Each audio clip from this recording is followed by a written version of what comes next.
ലബീദ് bin Assam എന്ന് പറഞ്ഞ യഹൂദി നബിക്ക് സെഹർ ചെയ്തിട്ട് അയാൾ സെഹർ ചെയ്തതിൻ്റെ കാരണത്താൽ നബിക്ക് ചെയ്യാത്ത ഓരോ കാര്യങ്ങൾ ചെയ്തു എന്നും അങ്ങനെ ഓരോ തോന്നിയെന്നൊക്കെ പറഞ്ഞാൽ അത് അയാളുടെ സെഹർ നബിയുടെ ബുദ്ധിയിൽ പലിച്ചു എന്നും അതിൽ അയാൾ വിജയിച്ചിരിക്കുന്ന അർത്ഥം. അപ്പോൾ ഖുർആൻ്റെ ആശയത്തിൻ്റെ എതിരാണത്. അങ്ങനെ വന്നാൽ നമ്മൾ എന്ത് ചെയ്യണം? ഹദീസിൻ്റെ പരമ്പര ശരിയാണ്, അതേവസരം ഖുർആൻ്റെ ആശയത്തിന് എതിരാണ്. സിഹറിന്റെ വിഷയത്തിൽ നേതാക്കൾക്കിടയിലുള്ള വൈരുദ്ധ്യങ്ങൾ എത്രമാത്രം പരിഹാസകരം. ശ്രദ്ധിക്കുക. ഇനി ബുഖാരിയിൽ ഹദീസില്ലേ എന്ന ബുഖാരിയിൽ ഹദീസ് വന്നിട്ടുണ്ട്. പ്രവാചകൻ സല്ലല്ലാഹു അലൈഹി വസല്ലമക്ക് സിഹ്ർ ബാധിച്ചു, ഒരു ജൂതൻ സിഹ്ർ ചെയ്തു. റസൂലുള്ളാഹിക്ക് സിഹ്ർ ബാധിച്ചു എന്ന പരാമർശങ്ങളെ നമ്മൾ തള്ളിക്കളയും. റസൂലുള്ളാഹിക്ക് സിഹ്ർ ബാധിച്ചു എന്ന പരാമർശങ്ങളെ നമ്മൾ തള്ളിക്കളയുന്നില്ല. പരമ്പര ശരിയായതുകൊണ്ട് മർദൂദ് എന്ന് പറഞ്ഞ തള്ളിക്കളയാതെ റസൂലുള്ളാഹിക്ക് സിഹ്ർ ബാധിച്ചു എന്ന പരാമർശങ്ങളെ നമ്മൾ തള്ളിക്കളയും. മുഹമ്മദ് നബിക്ക് സിഹ്ർ വലിച്ചു പറഞ്ഞ സനദിന് എന്താണ് പോക്ക? തള്ളിക്കളയുന്നില്ല. പരമ്പര ശരിയായതുകൊണ്ട് മർദൂദ് എന്ന് പറഞ്ഞ തള്ളിക്കളയാതെ മുഹമ്മദ് നബിക്ക് സിഹ്ർ വലിച്ചു പറഞ്ഞ സനദിന് എന്താണ് പോക്ക? കാരണം ഇഷാമുൻ അൻ അബീന്റെ സനദ് നിരുവാദികൾ സ്വീകരിക്കാൻ ഷാഫി അല്ലുവ പറയുന്നുണ്ട്. അങ്ങനെ വന്നാൽ നമ്മൾ എന്ത് ചെയ്യണം? ഹദീസിന്റെ പരമ്പര ശരിയാണ്.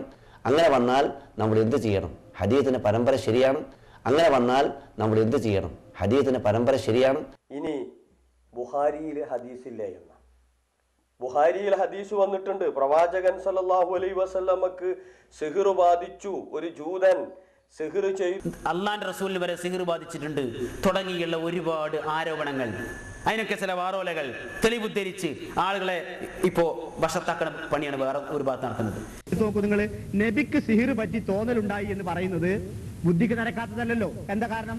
ഖുർആൻ നേരത്തെ ചൊല്ലിത്തന്നു മൂസാ നബി അലൈഹി സ്വലാമിന് തോന്നലുണ്ടായി എന്ന്, പേടിച്ചു എന്ന്. അതുപോലെ മറ്റൊരു പ്രവാചകനും തോന്നലുണ്ടായി എത്ര പറഞ്ഞു? അദ്ദേഹത്തിന് വേറെ ഒന്നും ചെയ്തിട്ടില്ല. തോന്നലുണ്ടായി, താൻ ചെയ്ത കാര്യം ചെയ്തോ ചെയ്യാത്ത കാര്യം ചെയ്തില്ലേ എന്നൊരു തോന്നലുണ്ടായി.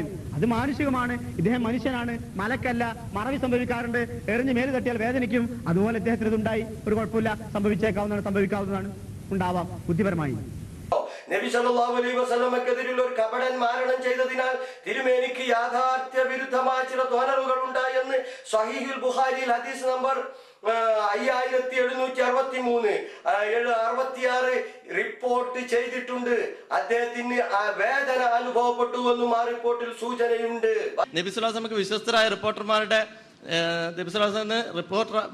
റിപ്പോർട്ടർമാരുടെ പരമ്പരയിൽ നിന്ന് ഉദ്ധരിക്കപ്പെട്ട ഹദീസിൽ തെറ്റ് സംഭവിക്കാൻ വളരെ വിദൂരമായ സാധ്യത മാത്രമേ ഉള്ളൂ. സിഹ്ർ സംബന്ധിച്ച ഹദീസിന്റെ നിവേദക പരമ്പരയിൽ ആക്ഷേപിക്കപ്പെട്ട വ്യക്തികൾ ആരെങ്കിലും ഉള്ളതായി ചൂണ്ടിക്കാണിക്കപ്പെട്ടിട്ടില്ല.